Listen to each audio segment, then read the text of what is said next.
CBS Radio Mystery Theater presents...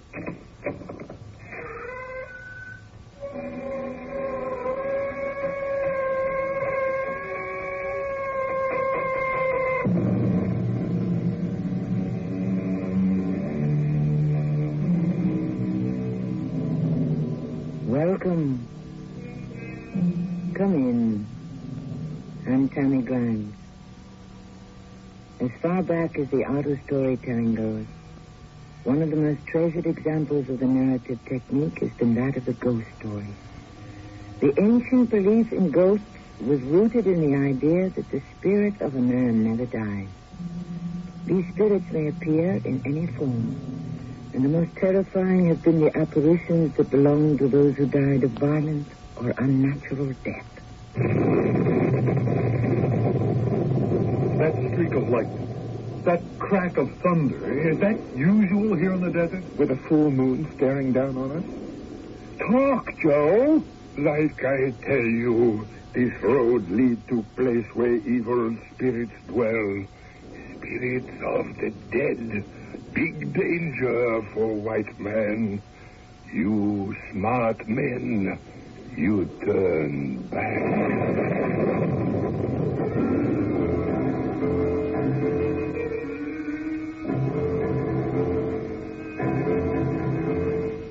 Our mystery drama, Roll Call of the Dead, was especially adapted for the Mystery Theater by Arnold Moss.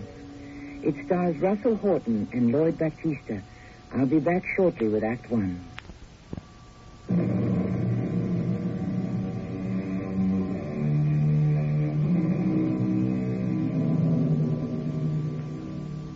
Few facets of American history have been more over-sentimentalized than the story of the settlement of our Great West. We have been given the stereotypes of the noble, tragic Indian, the rough and ready cowboy, and the gun-happy desperado. But if the story of the West is to have any real meaning, we must look to the writing of those who dealt with its dust, its dirt, its hard work, its personal tragedy, and sometimes with the unknown, the unexpected. Two young men about to graduate from an Eastern college are in a tent watching an exhibition of Western skills and skill. She hasn't missed a single shot. Hey, that woman is absolutely phenomenal. See, look at her now. She's turning herself around, galloping around the ring, sitting backwards on her horse. Hey, and shooting at the target as her horse goes around at full speed. Bullseye every time. Oh, no, Jimmy, look what she's doing now. Swinging herself under the belly of her horse, holding onto the saddle with one hand. Her assistant is handing her a fresh rifle as she goes by. Yeah, she's pointing the rifle at the target. And wham! Right into the bullseye again. Look, Jimmy, there's the great Buffalo Bill himself. Ladies and gentlemen, the Buffalo Bill Wild West Show with its Congress of Rough Riders of the World has presented Miss Annie Oakley in her astonishing demonstration of dexterity in the use of firearms. She certainly was wonderful. And now, for our closing number, we will demonstrate how a cow outfit is brutally attacked on the Great Plains by a band of bloodthirsty, marauding Indians, who in turn are repulsed by the brave veterans of the splendid 6th U.S. Cavalry. Maestro, if you please.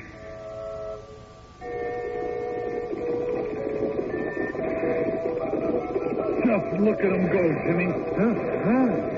Jimmy, I have a great idea. What is it? After we get our diplomas in June, what do you say you and I go out with it? What for? For the fun of it and the excitement. Well, in another 10, 20 years, it'll probably all be gone. This is 1888. Time is passing us, Jimmy. What are you thinking of? Oh, we're young. The West is still young. I don't want to learn about it from Wild West shows. I want to see what's left of it for myself. Hey, I'm all for it, Clark. How about the Arizona Territory? The Santa Fe Railroad will take us as far as New Mexico. And from there on, it's clear sailing all the way to the California border.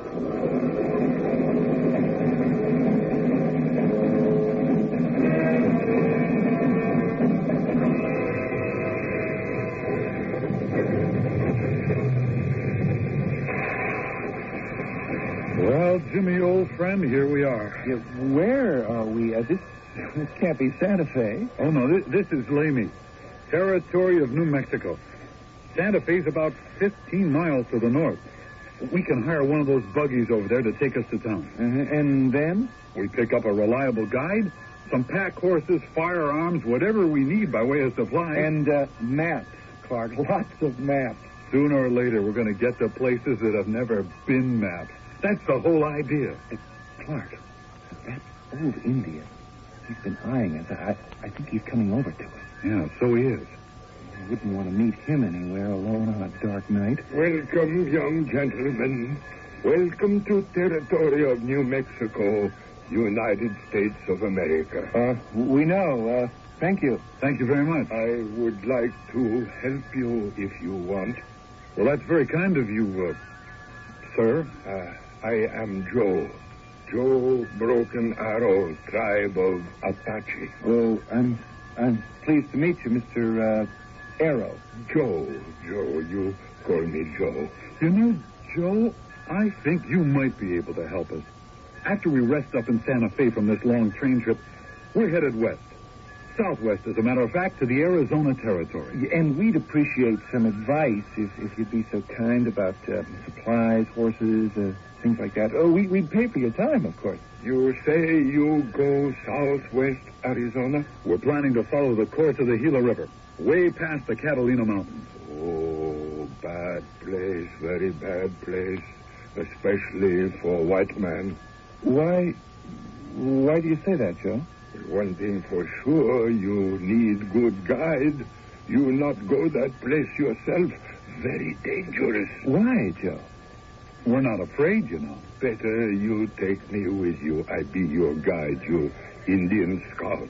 I know that country better than anyone. Give us a minute, Joe. Clark, what do you think? I mean, his looks worry me. His face is like a death mask. I mean, can we trust this old bird? I'm not too sure. I must say, with that big black hat pulled down up to his eyes, he does not exactly inspire me with the greatest confidence. Young gentlemen, you not worry about Joe. Joe Broken Arrow, how you say it, very reliable. Jimmy? Well, why not? All right, Joe, you're on. You not be sorry, young gentlemen. Only one thing. Yes? If I work for you, whenever time come, make decision about anything, you listen Joe. Do what Joe say. Sometime, especially where we go, could be, how you say it, matter of life or death. You understand, huh? I sure, Joe, we understand.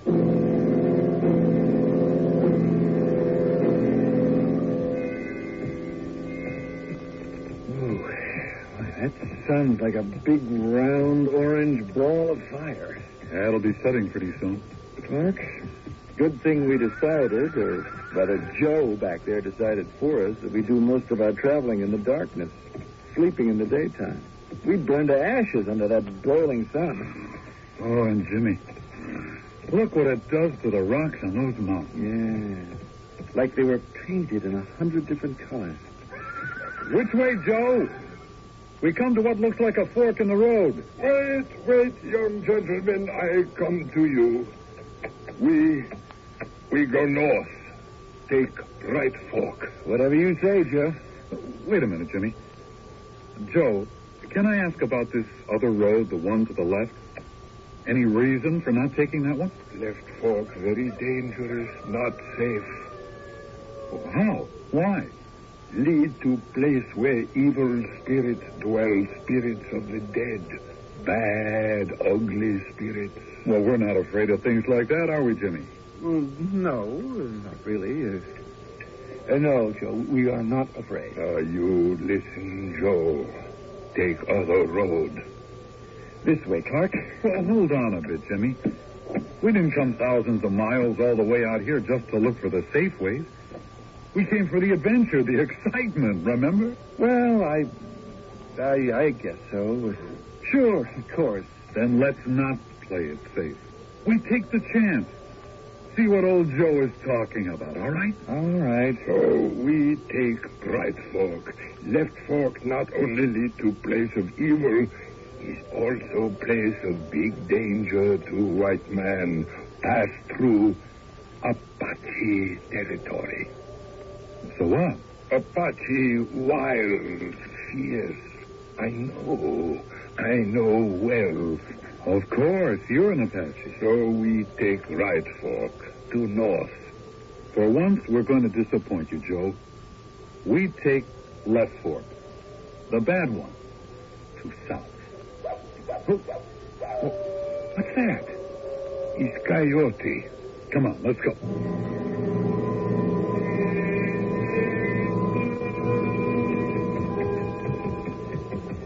Oh, what time you got, Jimmy? Nearly 4 a.m.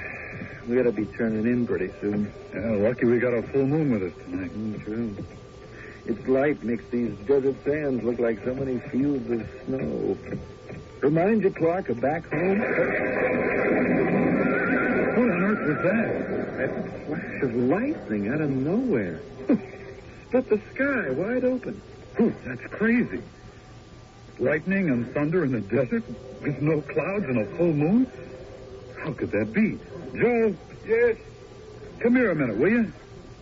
You want something, young gentleman? That streak of lightning just now, the thunder, is that usual here in the desert this time of year? With a full moon shining down on us? You understand what we're asking you, Joe? I understand. Then what's the explanation? Is that usual? Should we have expected it? It's not, how you say it, usual. But you must expect such things. Why? Well, like I tell you, this road lead to place of evil. What happened here, not usual.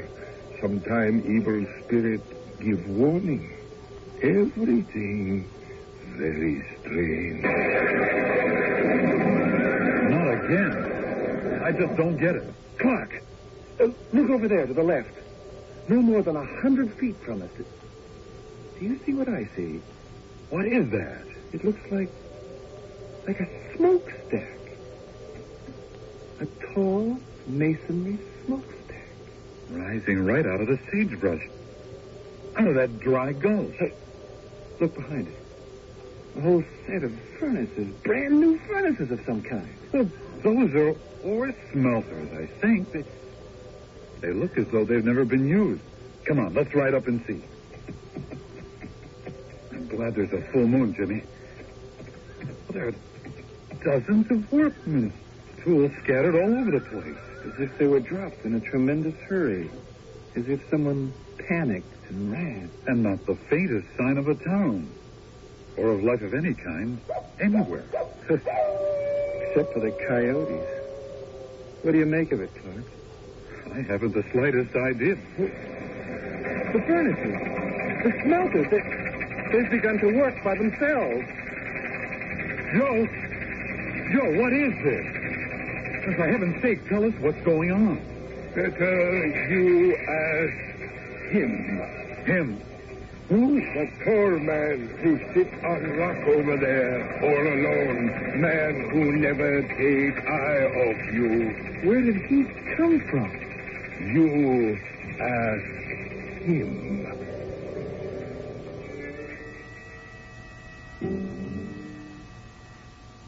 For over 100 years, the wave of migration to the American West created a unique process that had a tremendous influence on the shaping of the American character.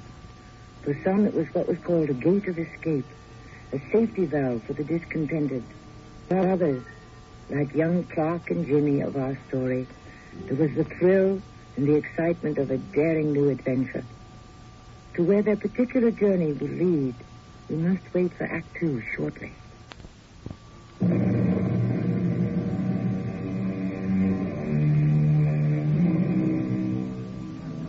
It's the late 1880s.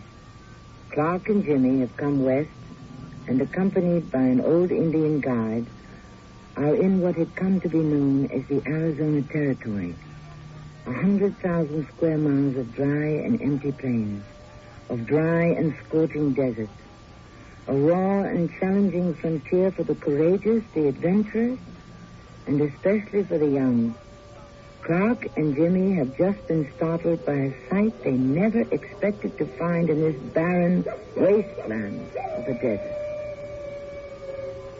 Joe, who is that standing over there? Better you ask him, that tall man who sits on rock over there all alone, who never take eye off you. You! Over there, stand up. Jim, let's dismount. And get your hands up over your head. Joe, take care of the horses. And now you over there. Come towards us slowly. Are you deaf? I said come over here. I'll stay where I am. We both got you covered. What of it? One false move, stranger, and you're as good as dead. Did you say dead? Jimmy, you help Joe start a fire, will you? I can take care of this old guy. Right, Clark. You, I said don't move and keep your hands high, just where they are. I come in peace, not looking for trouble. There's my rifle. Catch it. No tricks, I warn you. No, you can put your hands down. I ain't that kind of you. Say, have you got any idea about that smokestack and those furnaces over there? Smokestacks? Furnaces? Yeah, there on your right. What's so funny? What's the joke? Hey, you fellas from the east, ain't you? Yeah, what if we are? What you're looking at, there ain't no smokestacks, no furnaces neither. They're not. Take another look. That's a big, tall growth of Oregon cactus with a lot of smaller ones scattered around it. In the moonlight, they kind of take on different shapes. But we both thought we heard... Well, never mind. There was nothing. I'd like to ask what you're doing out here in the desert all by yourself in the middle of the night. I'm alone now, except for the rattlesnakes, the lizards, and the occasional coyote off in the distance, and them little road-running birds.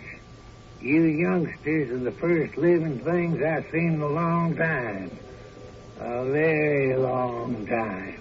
Why did you say that you're alone now? Once there was 4 men, good men, all of them. Ramon Gallegos, a Mexican. Little Billy Shaw. Oh, the famous desperado? Fellow from someplace back in Europe, Steve Binsick. And there was Barry Davis.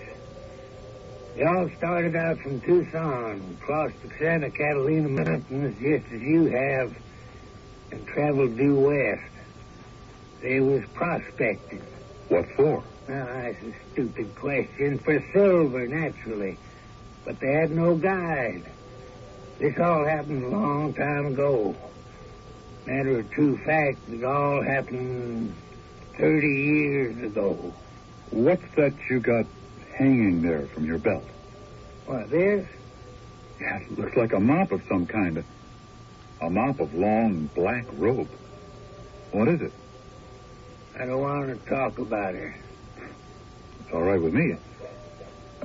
I see that Joe, that's our Apache guide. Apache? Yeah, he and Jimmy, my friend, have got the fire started and thrown up the sleeping shed.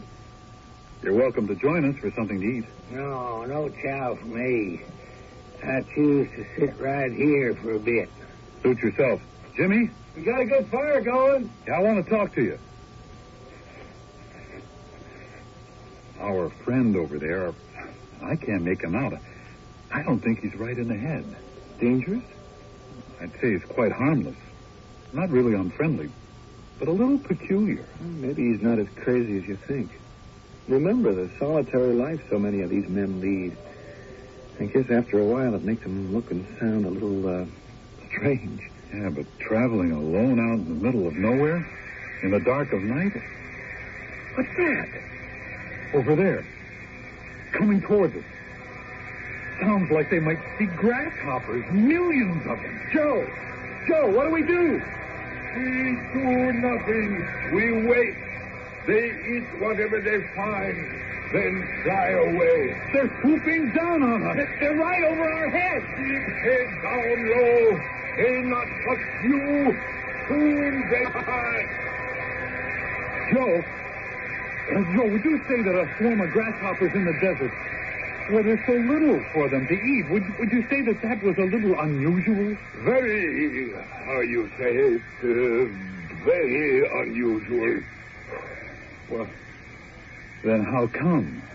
I say take road to north. You say take road to south. Yeah, of course. You know, this desert country ain't any more what it was in the old days, back in the 1850s, 30 years ago. What place is? In them days, there wasn't a ranch between the Gila and the Gulf. Well, maybe there ain't none now. But there was always little grass near any water hole you could find, enough to keep your animals from starvation. What about the men? You went some time for days without food or drink. Then, just as you was about to go mad, your luck would turn. Then you'd come across a shallow pool of water at the bottom of an arroyo. You'd shoot some wild animal, antelope, coyote, cougar, even eat some of them lizards. All was food. And the Indians? I don't want to talk about them. Why not? Not too long after the four men I spoke of had started out, the purpose of this expedition changed from discovery of wealth to preserving their lives. They'd gone too far to turn back, and what was ahead could be no worse than what was behind. So they pushed on. Riding at night the way we are? Of course. Then came that morning when the Apaches finally attacked. They'd been following for almost a week. Must have been 40 or 50 of them, screaming their heads off, whooping down on the four of them. Ramon Gallegos, Little Billy Shaw, Steve Dinsick, and Davis. Well, what happened? 20 yards up a slope of some kind with some cliffs. Straight up and down they were, with a narrow opening you could just squeeze through. They ran into it and stayed there. All they had was their rifles. They knew the Indians was watching them by day and night, waiting for one of the men to show. They held out for 4 days, and then... Yes? I'm very tired. I want some sleep. Well, I think we all do. I'd like to know what happened. Later, Jimmy, later. Joe, are the horses hobbled and picketed? Horses all fine. Well, a little sleep will do us all a lot of good. You care to join us under the sleeping shed? Thank you. I'll do my sleeping over yonder in the shade of that big cactus. Well, if you like. Oh, here's the rifle. By the way, what... Jimmy. Yes? You awake? I am now. Something just woke me. Yeah, me too, Clark. What could it have been? What on earth am I hearing? What's that noise? It sounds like horses, galloping horses. Coming this way, I think. Joe? Joe, are you still asleep? Joe? Where is he, Jimmy? I haven't the slightest idea. Well, he's disappeared. And he's left his big hat the first time I've seen it off his head. Well, I'll be... Clark, look. Those Indians are riding like madmen, and they are headed in this direction, howling like 100 devils. What do we do? Just stay as calm as we can. See what happens. They have got to be Apaches. Oh, I don't think so. When their chief Geronimo surrendered 2 years ago, the Apaches became men of peace. Well, that doesn't sound very peaceful. Jimmy, they're shooting at our friend over there. They're shooting at Barry Davis. And he's shooting back at them. Shouldn't we do something to help? They got him. He's fallen over wounded. Clark!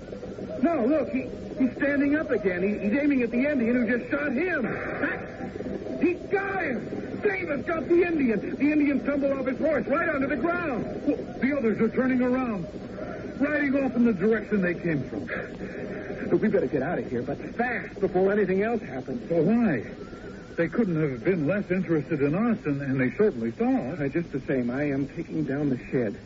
Where on earth is old Joe? Just when we need him most. Look, you go ahead. I'm going to see what happened to Mr. Barry Davis. Jimmy. Huh? Jimmy, stop what you're doing. What's the matter? Take a look over there. By the big cactus where Barry Davis was sleeping. What do you see? I don't see a thing. Barry Davis? He's not there. But we saw him just a minute ago, didn't we? And where's the Indian he shot? Who fell off his horse who was lying wounded on the ground? He's not here either. What happened to them, Jimmy? Where did they go?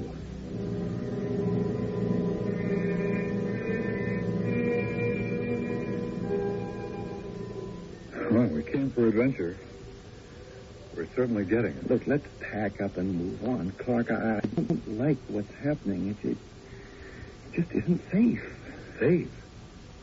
A word I never thought I'd hear you use, Jimmy. And to top it all, just when we needed him most, old Joe Broken Arrow picks up and takes off to heaven knows where. Good thing we break camp now. Joe! Where have you been, Joe? We missed you. Feed horses. I picket them just over there. I see. How soon can we get started? Oh, soon. Maybe half hour, maybe less. It can't be too soon for me. Clark, you hear anything? That's what I was going to ask you. Hey, it sounds like bells. Church bells.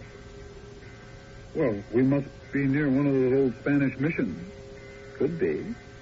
Well, as soon as we're ready, what do you say we ride off in their direction and investigate? You know, Clark, I was just thinking of a line I remember from one of our courses at school. The life of an adventurer, and that's us, is practicing the art of the impossible. Funny you should say that. I was thinking of another couple of lines from another course. The bell invites me. Hear it not, Duncan, for it is a knell that summons thee to heaven or to hell.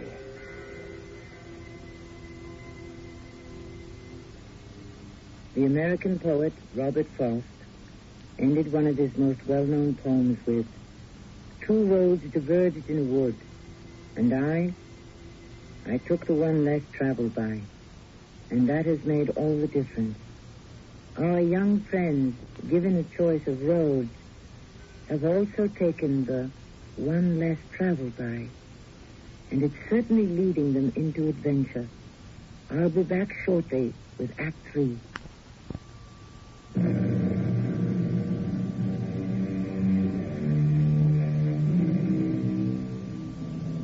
A modern philosopher has written, "We see the sun, the moon, and the stars revolving round us. That is false. We see the sun rise above the horizon. It is beneath us. We touch what we think is a solid body. There is no such thing.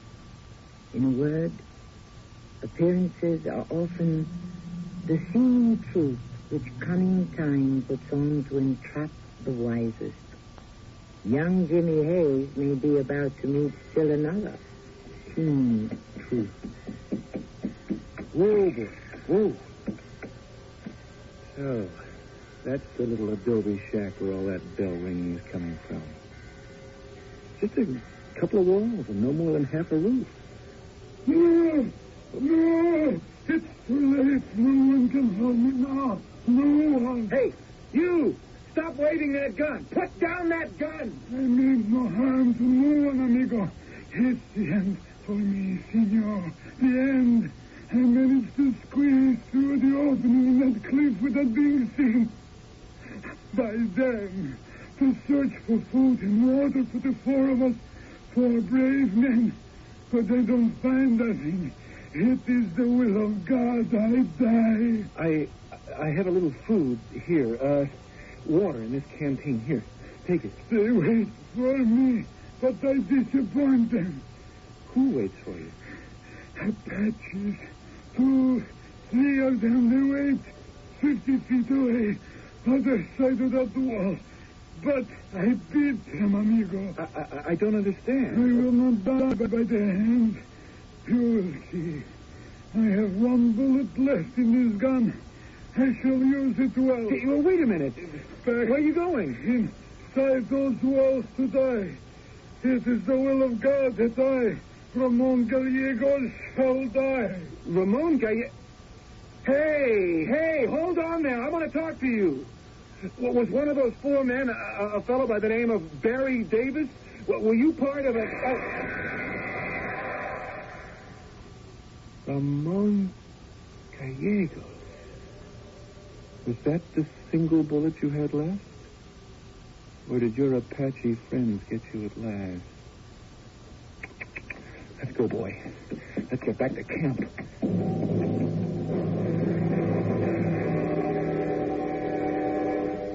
And that was the end of Ramon Gallegos. We're nearly ready, Joe. Nearly ready. Stand back, you fellows. Go back. Who's that? Somebody out there in the dark calling to us. You hear me? I say go back. Up ahead is bad things. Very bad. Much danger. Who are you? Me? I was miner in old country. No mining very good. Then come to US of A. 4 fellows. They join up together, come out here, prospect for silver. But this country too hard for those fellows. Big heat, no food, no water, and most bad of all, the Apaches. Bad enemy. Very bad. Not anymore. The Apaches are at peace with all of us. With you, maybe. Not with me. Never. Not with Gallegos. Not with little Billy Shaw. Not with Barry Davis. You're Steve Vincic, aren't you? Huh? Maybe. Maybe used to be long time ago. You know, sooner or later, Indians going to get me. But I got idea. What's that? You got gun. You kill me, please. You're out of your mind, Steve. Maybe not. I am going to die pretty soon anyhow. The foolish go mad from thirst. Foolish I fall by Apache bullets. Maybe even be skinned alive. Look, please. On my knees, I beg you. Be kind. Take a gun. Shoot. We can't do that, Steve. We just can't. Let me help you up. I'm so sorry I troubled you. I leave you now. Where are you going? I walk. So far I can. No. Don't try to stop me. Where are you walking to? Away from here. Far away.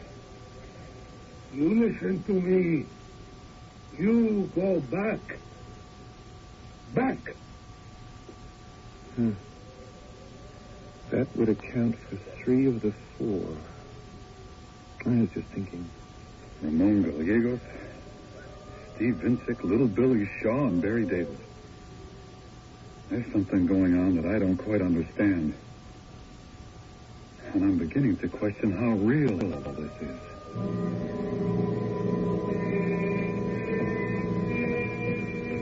I just can't figure it out, Clark. 3 men turning up out of nowhere.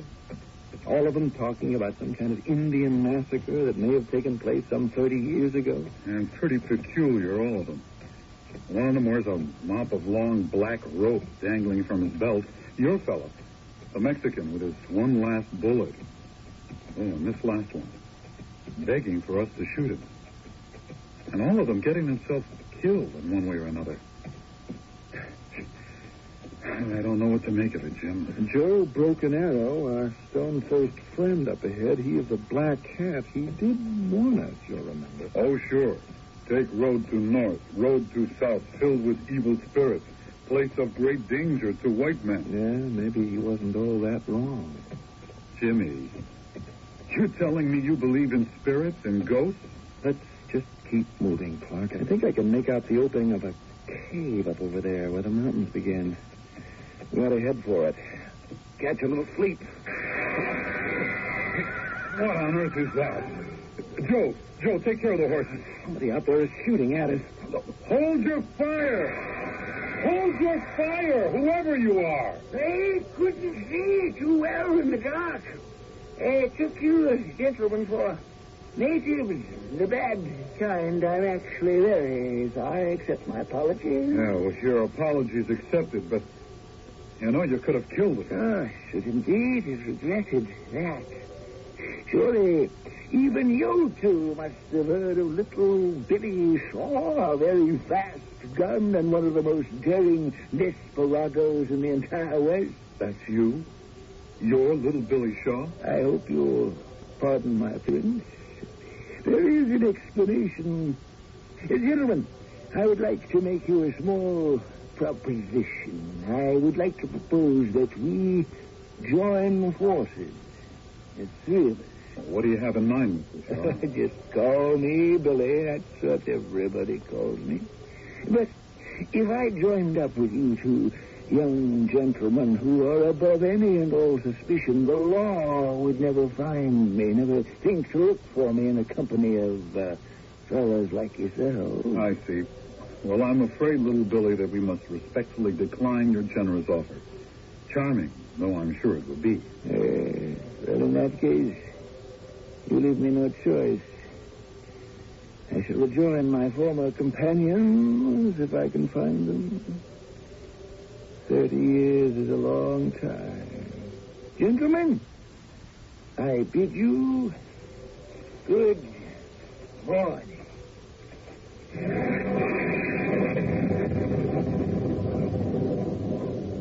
Well, I'll be.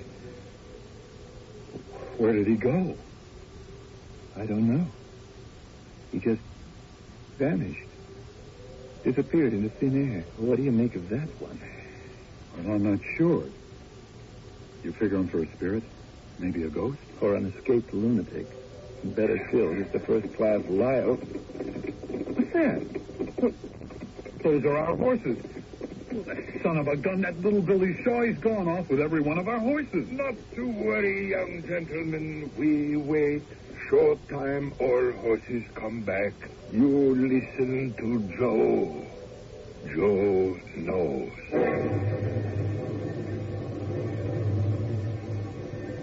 Here we are at the mouth of that cave. And still, no horses. Oh, they come soon. Let's go in and catch a couple of winks. No. You not go in there, not yet. It's bad place inside. I say to you when. What's bad about it? Look to east. Sunrise very soon.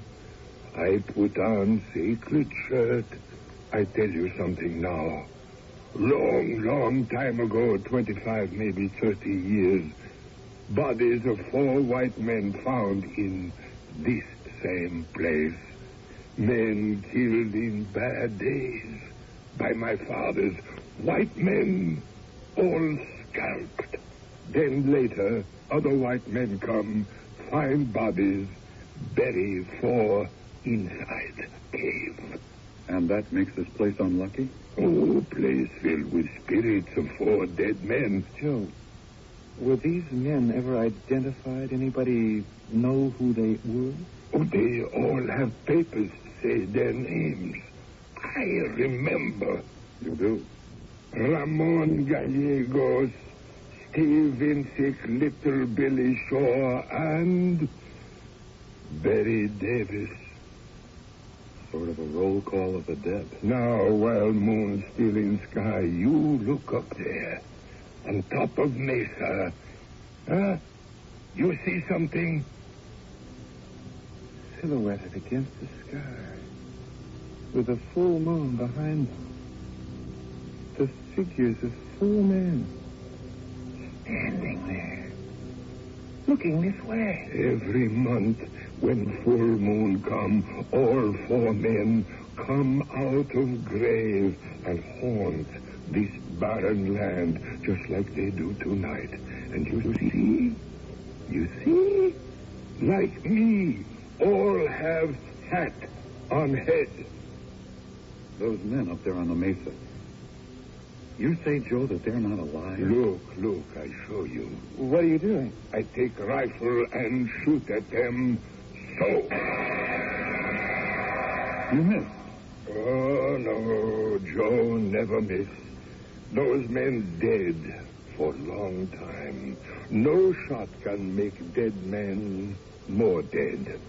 That first man you meet, Barry Davis. Well, what about him? he wound Indian who shot him. Later he find same Indian and he scalp Indian. Indian die. Davis die. How do you know? What he wear hanging from belt, you think is mop black rope?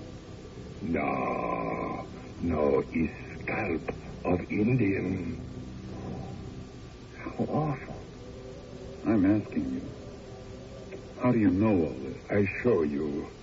I take off hat I always wear. You see? No. Joe Broken Arrow. That same Indian. But, Joe, you said that after Barry Davis scalped you, that you died. Yes, I know I said that. I said that because it's true. I did die. But you've been with us all this time. How on earth could you ever... You see, horses come back like I say. Now sunrise, daylight come. Where are you going, Joe? Up to top of Mesa. Join other dead men. What for? Maybe because dead feel, how you say it, more comfortable with other dead. Gonna be hot day today.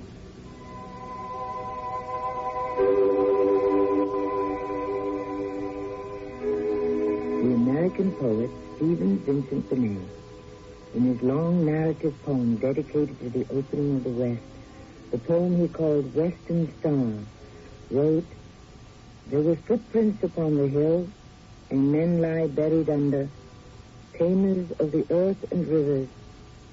They died at the end of labor. Forgotten is the name.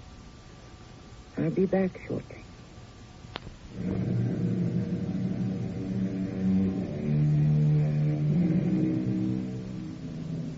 Anyone can rob a man of his life, but no one can rob him of his death. Death belongs to him and him alone. And to it, 1,000 doors lie open waiting for him. The words of Seneca, a philosopher of ancient Rome. The 4 spirits of our story, roll call of the dead, had so little in common in life. It was only in the death they shared that they found togetherness. Our cast included Russell Horton, Lloyd Battista, Arnold Moss, and Robert Dryden. The entire production was under the direction of Himan Brown. And now a preview of our next tale. Helen. Saba and I, we were brought up together in the village, which is called Rodopre. Oh, you were brought up together. Yes, from birth. We were born on the same day. That means he's your brother. Oh, I can see why you want him to come here to freedom. Everybody wants a sky, Saba. Then I'll certainly try to do what I can. Oh, Doc, what man ever had a greater pal than you? You mean you'll do it? I'll do it. I think it's only right to tell you. It will be dangerous. Dangerous? If they suspect why you have come, it will mean prison. This is Tommy Grimes inviting you to return to our Mystery Theater for another adventure in the macabre. Until next time, pleasant